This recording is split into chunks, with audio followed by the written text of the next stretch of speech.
system. So now we'll look into the future. Can we peek into the future and anticipate what's ahead?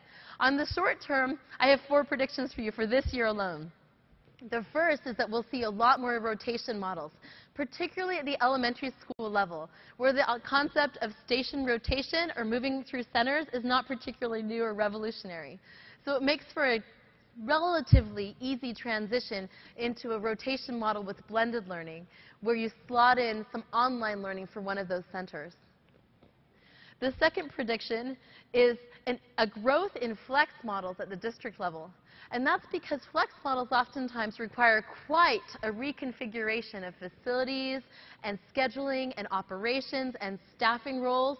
And increasingly, we're finding that districts think, I better at least pilot or prototype one of those so I'm not caught unprepared in 10 years when a lot of my other districts in the area know how to do this and we don't have a clue. So we're finding that more and more districts and charter school networks are wanting to experiment with at least one flex prototype or pilot. The third trend is the growth in the self-blend model, particularly at the high school level. I know that in a couple days you'll have the chance to hear from some of the pioneers of these massive open online courses, the MOOC movement. And we think that that growth in the opportunity to take physics from, say, a professor at MIT will drive interest at the high school level for taking courses online. So expect to see growth in supplemental, full end-to-end online courses at the high school level this year. And then finally, for reasons that I already explained, the growth in the full-time virtual schools.